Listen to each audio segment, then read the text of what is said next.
bi'tsatur rusul, pengutusan daripada segala rasul.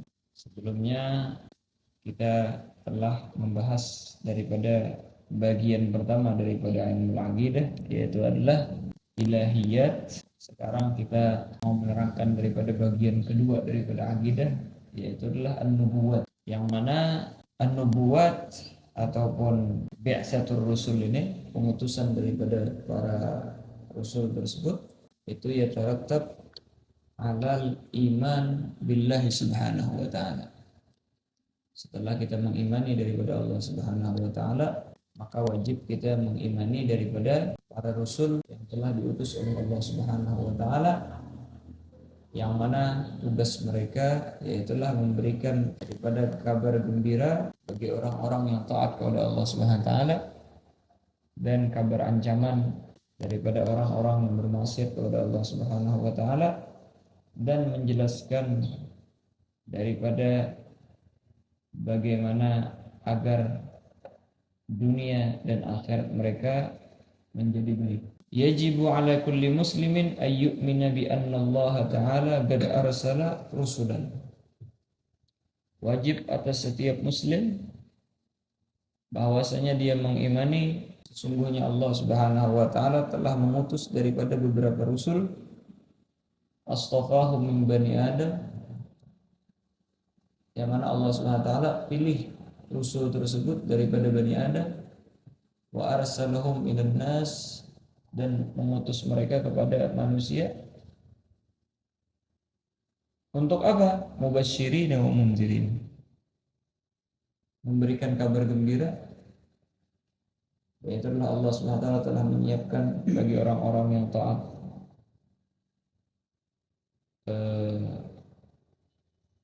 fasilitas di dalam dunia ataupun akhirat, wa mundzirin, dan memberikan kabar ancaman bagi orang-orang pemaksiat dengan disiksa kelak di akhirat, bahkan kehidupan mereka di dunia pun gara-gara maksiat mereka menjadi sulit.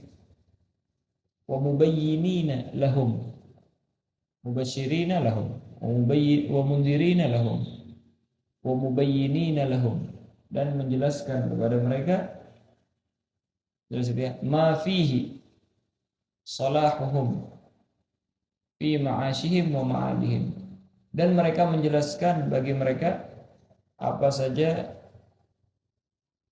yang terdapat di dalamnya daripada kebaikan untuk mereka maupun di dalam kehidupan mereka di dunia, ma'ash ataupun ma'ad, yaitulah akhirat.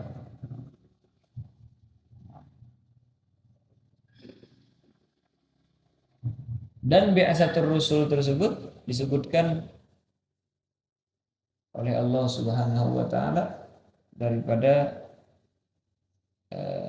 hikmahnya, li'alla yakuna lin-nasi 'ala Allahi hujjatun ba'da rusul, supaya tidak ada lagi bagi para manusia argumen yang mereka sodorkan atas Allah Subhanahu wa taala setelah Allah taala telah mengirim daripada rasul. Hujjah itu argumen. Nanti kalau tidak dikirim daripada rasul, mereka melontarkan daripada argumen-argumen bagaimana kami bisa memperbaiki daripada kehidupan dunia dan ukhrawi kami, sedangkan kami tidak tahu daripada bagaimana tata cara hidup di dunia dan menyiapkan untuk akhirat. Tapi setelah dikirim daripada rasul tersebut, tidak ada lagi hujjah bagi mereka. Dzalika ma yajibul imanu bihi ijmalan. Dan yang demikian itu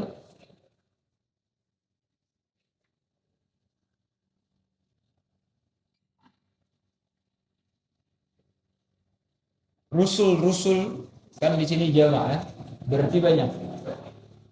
Kita mengimani adanya rusul yang banyak tersebut daripada sesuatu yang wajib kita imani secara global. Jelas itu ya? Nah, intinya Allah Ta'ala mengirim daripada rasul tersebut, wajib kita mengimani seperti itu. Dan sebahagian daripada para anbiya dan rasul wajib kita mengetahuinya, mengimaninya, bukan mengetahuinya. Iya, mengetahui dan mengimaninya, mengimaninya, tapi tidak menghafalnya. Ya. Kita mengimani bahwasanya mereka adalah nabi. Gimana maksudnya mengimani dan mengetahuinya walaupun tidak hafal? Yaitu adalah sekiranya setelah dikasih tahu dia tidak mengingkarinya. Nabi Allah Idris alaihissalam, apakah nabi apa bukan? Iya, nabi itu. Hud, gimana Hud? Nabi apa bukan? Nggak tahu ya, nabi apa bukan. Apakah langsung kufur? Enggak. Tapi kalau kita bilang, nah, Nabi Hud itu juga termasuk daripada nabi. Oh gitu. Mengimani dia setelah itu. Paham ya? Jadi ba'da ta'rif, setelah dia dikasih tahu, dia tidak lagi mengingkari. Paham ya? Walaupun dia tidak hafal satu persatu daripada adat daripada anbiya tersebut. Sebagaimana yang kita terangkan kemarin di awal daripada Al-Imamul Baijuri rahimahullah subhanahu wa ta'ala. Kemarin di awal ini. Faman urida alaihi ba'da ta'limihi wahidun min ghairil mukhtalaf fi nubuwwatihim fa ankara nubuwwatahu aw risalatahu kuffira. Wa hadha huwa al-murad min ma'rifatihim wal iman bihim tafsila wa laysa al-murad annahu yajib hifdhu asma'ihim khilafan liman za'ama dzalik. Ada yang mengatakan wajib hafal namanya. Sekiranya kalau kita disodorkan daripada mereka setelah kita dikasih tahu tidak mengingkarinya. Mafhum itu ya?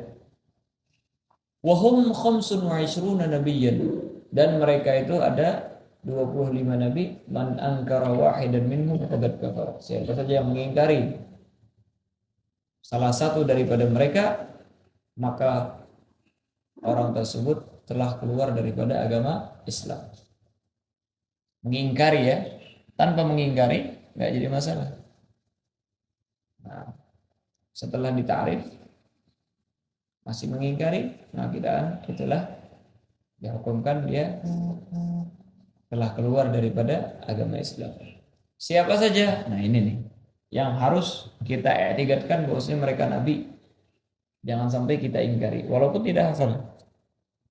Yang pertama Ibrahim alaihissalam. Yang kedua yaitu Ishaq alaihissalam. Ya'qub, Nuh, Daud, Sulaiman, Ayyub, Yusuf, Musa, Harun, Zakaria, Yahya, Isa, Ilyas, Ismail, Ilyasa, Yunus, Taha, Idris, Hud, Shu'aib, Saleh, Dzulkifl, Adam, Sayyiduna Muhammad sallallahu alaihi wa ala alihi wasallam, salawatullah alaihim ajma'in. Jelas itu ya. Kalau ditanya Zakaria nabi apa bukan? Setelah dia tahu nggak boleh mengingkari. Kalau nggak tahu dia bilang wallahu alam. Bilangin Zakaria adalah nabi. Udah, tidak boleh bagi mereka untuk mengingkari. Kenapa? Kok ini wajib kita mengetahui secara tafsir? Karena mereka ini disebutkan di dalam Al-Quran. Dan kita meyakini bahwasanya Al-Quran adalah kalamullah.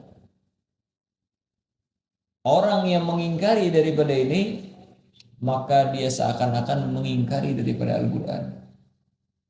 Atau mengiktikadkan bahwasanya Al-Quran itu tidak semuanya benar. Seakan-akan kayak gitu. Makanya kita katakan orang yang mengingkari daripada yang 25 ini hukumnya murtad dan dihukumkan daripada kafir. Wa tilka hujjatuna atainaha Ibrahim ala qaumi, disebutkan Ibrahim narfa'u darajatin man nasha inna rabbaka hakimun alim wa habna lahu ishaqa wa ya'qub kullan hadaina wa nuhan hadaina min qabl min dzurriyyatihi Daud wa Sulaiman wa Ayyub wa Yusuf wa Musa wa Harun wa kadzalika. Ini semua disebutkan di dalam Al-Qur'an. Dan di ayat-ayat lain itu disebutkan daripada nabi-nabi yang lain.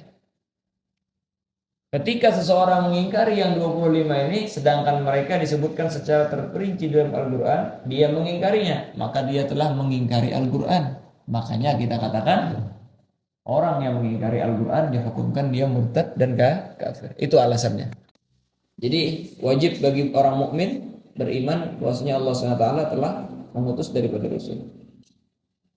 Sebenarnya pengutusan daripada Rasul itu minal jaizat fi haqqillah subhanahu wa ta'ala seperti yang kita terangkan. Jelas itu ya.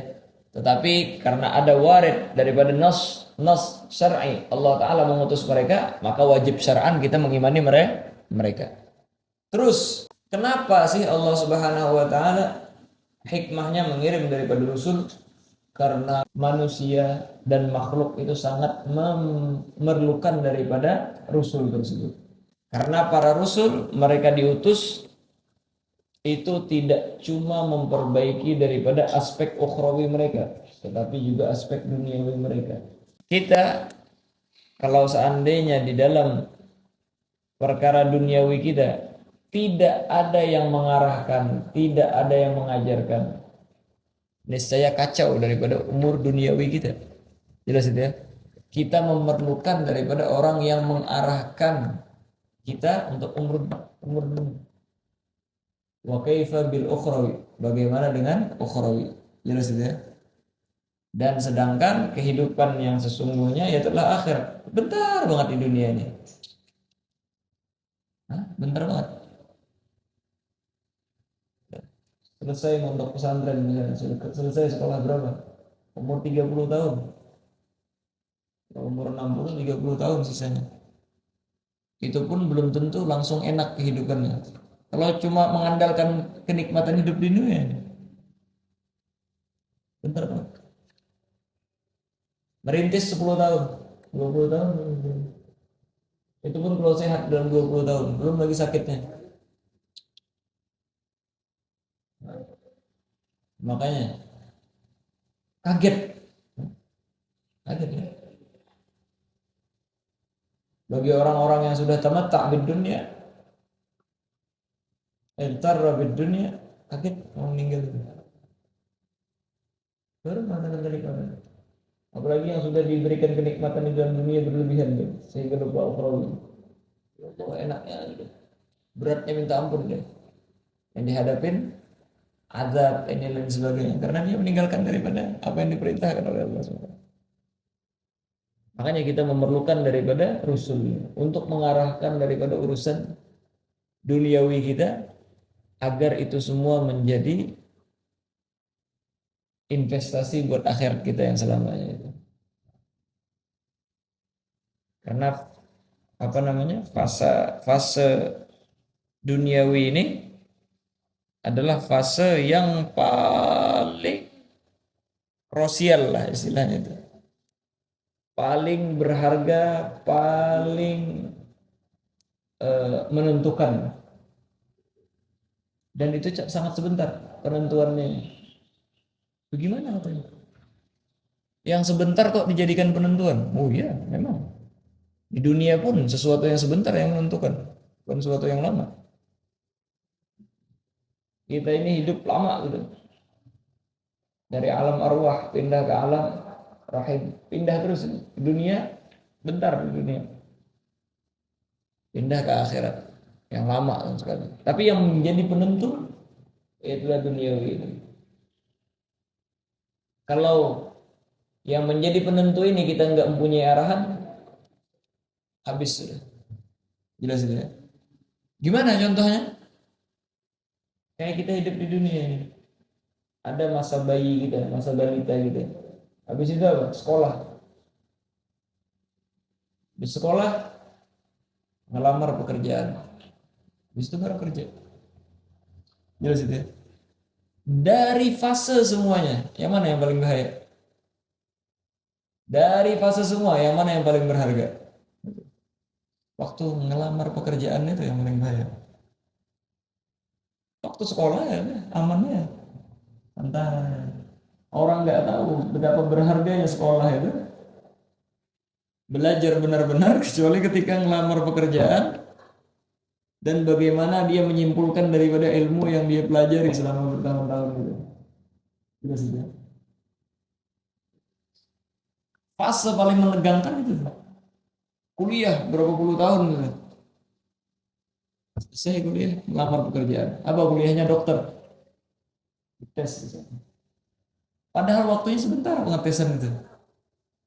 Tapi kalau dia menganggap remeh daripada yang ngetes misalnya, atau tidak ikut daripada materi yang harus diisi nggak diisi sama dia dan lain sebagainya, itu adalah masa penentu bagi dia. Kalau dia nggak lulus, sulit sudah dia untuk mendapatkan pekerjaan. Tapi kalau dia sudah lulus di sana, enak. Wah, begitulah di dunia ini. Walaupun sebentar, itu bagaikan apa namanya fase yang terpenting gitu. Kalau kita sempat gagal di sini, nah kita kan sudah selesai.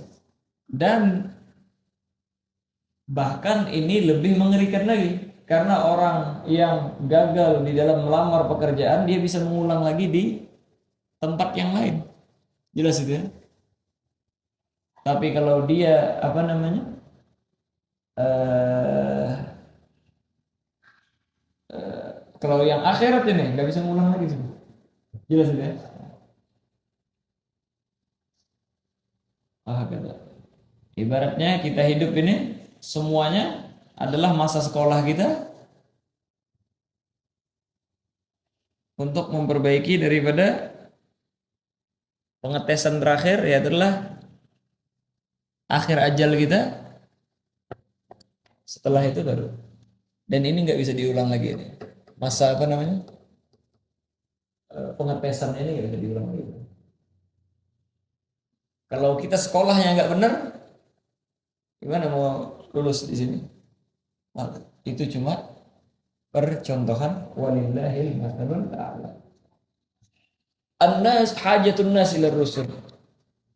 Hajatnya manusia kepada Rasul. An-nasu muhtajuna fi kulli zamanin wa makanin ilal muslihin alladzina ya'maluna ya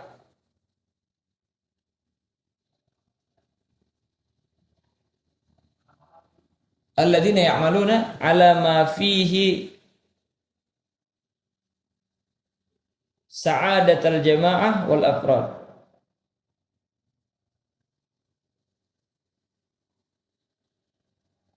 Manusia memerlukan di setiap zaman, di setiap tempat kepada orang yang memperbaiki al-muslihin. Siapa itu muslihin? Alladzina ya'maluna ala ma fihi sa'adatul jamaah wal afrad. Yang mana mereka itu tugasnya ya'mal, bekerja, dan tugas yang sudah menjadi tugas atas mereka ala ma fihi sa'adatul jamaah, atas sesuatu yang di dalamnya tersebut terdapat daripada kebahagiaan, keberuntungan daripada al-jamaah, suatu kelompok, wal afrad, dan individu. Itu tugas mereka untuk memperbaiki daripada orang banyak ataupun individu supaya mereka hidupnya bahagia. Izlaulal muslihuna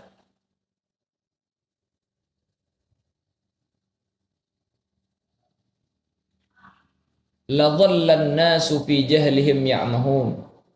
Niscaya mereka, karena jikalau tidak ada muslihun, siapa? Orang yang memperbaiki daripada itu tadi, ladhallan nasu fi jahlihim ya'mahun. Niscaya mereka tenggelam di dalam kebodohan mereka. Mereka jatuh di dalam kegelapan seakan-akan mereka adalah orang yang buta.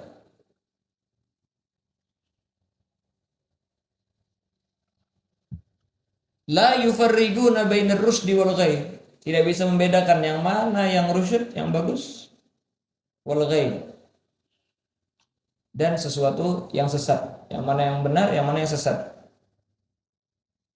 wala bainad dharri wan nafi', dan tidak bisa juga mereka membedakan antara yang mana yang mudarat bagi mereka dan yang mana yang bermanfaat buat mereka.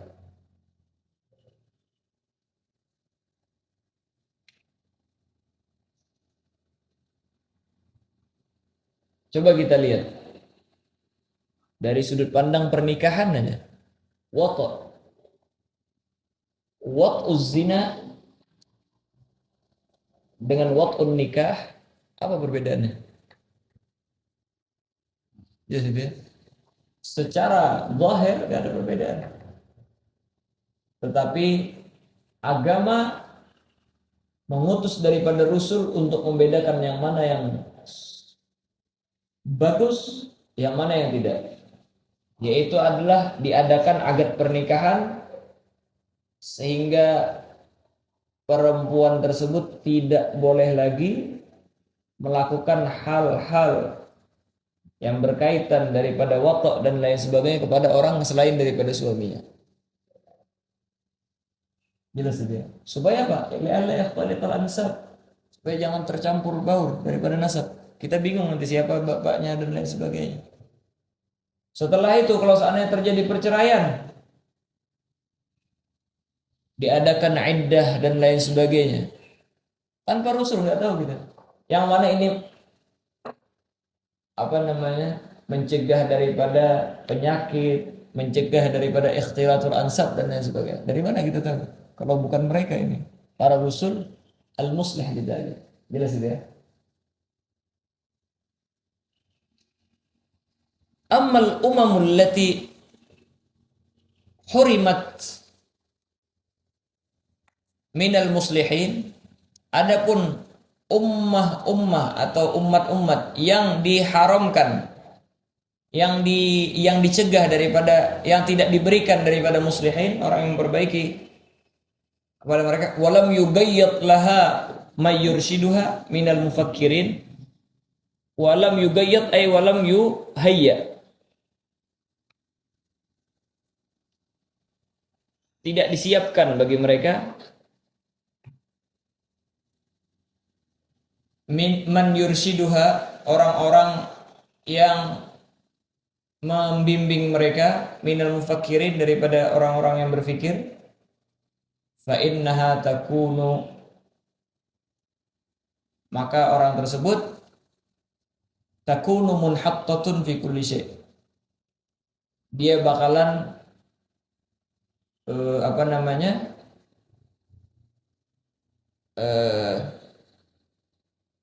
jatuh lah, bangkrut ya. Munhattah itu makna asalnya di bawah, di dasar. Munhattah jatuh, maksudnya apa? Yaitu adalah dia bangkrut lah, mengalami daripada kebangkrutan, kerugian di dalam setiap sesuatu.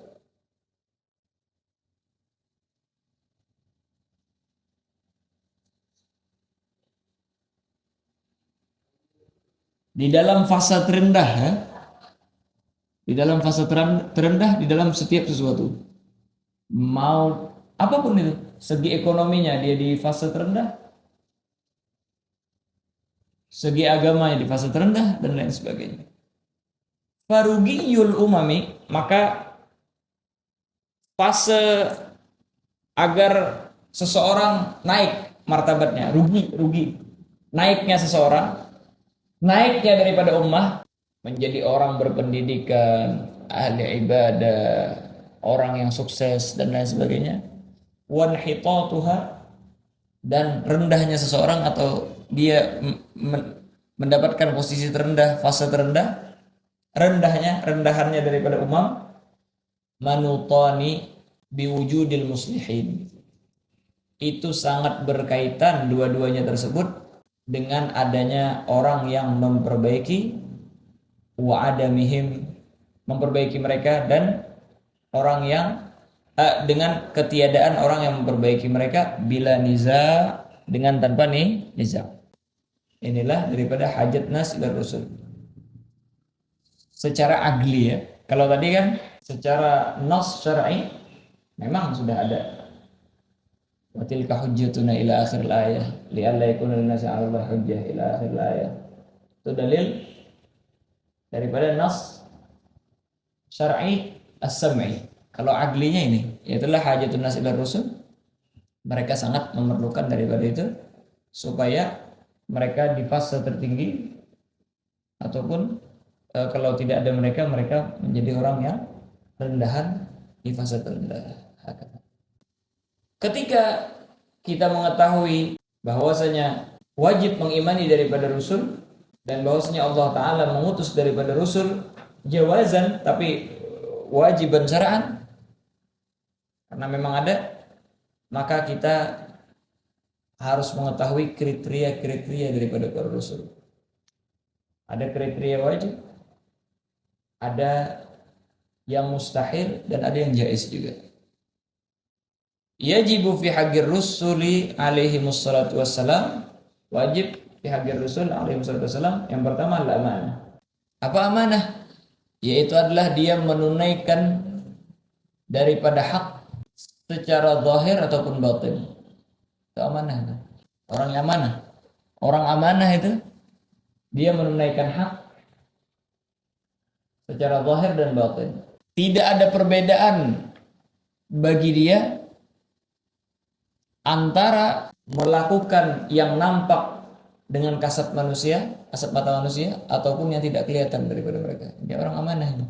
Makanya kata para ulama, al-amanah dan ismah itu sama. Jelas itu ya? Amanah sama ismah sama.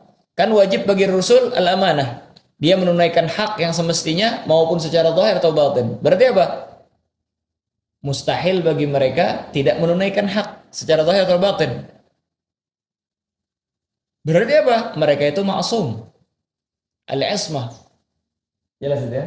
Makanya kalau kita baca daripada al-wajibat ala rusul, mereka enggak menyebutkan daripada ismah ini. Sudah amanah, sidq, fatanah, tabligh.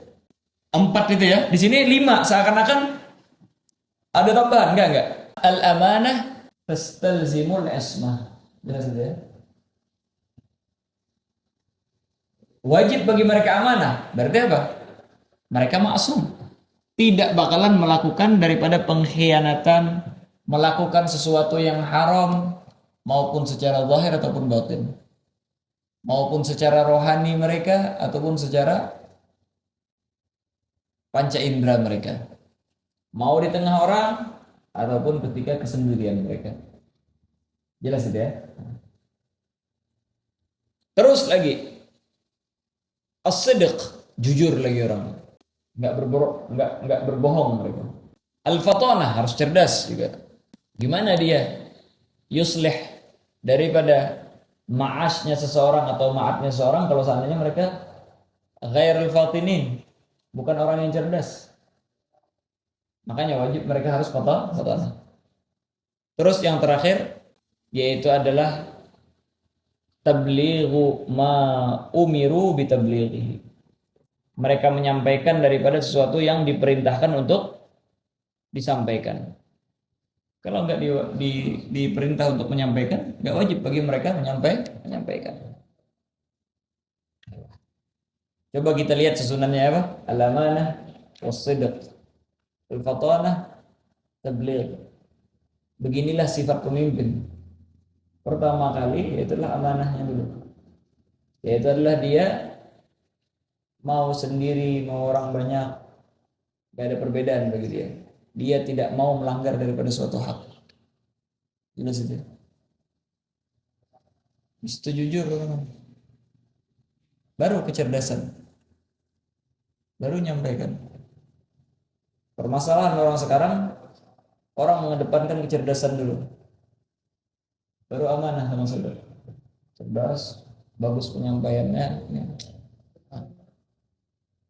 Adapun amanah sama ismahnya, sama apa? Amanah sama sidqnya, mereka enggak mencari lagi sekarang. Yang penting cerdas, orang ada lihat penyampaiannya bagus. Itulah yang menyebabkan daripada inhitat, melemahnya daripada suatu generasi. Di sini disebutkan daripada amanah definisinya. Tadi kita sebutkan secara pemahamannya amanah, dan ismah di sini bakalan diterangkan juga secara terperinci. Begitu juga sidq wal fatan dan at-tabligh. Insyaallah akan kita baca satu persatu. Ini kita terangkan secara global. Wallahu subhanahu wa ta'ala alam bis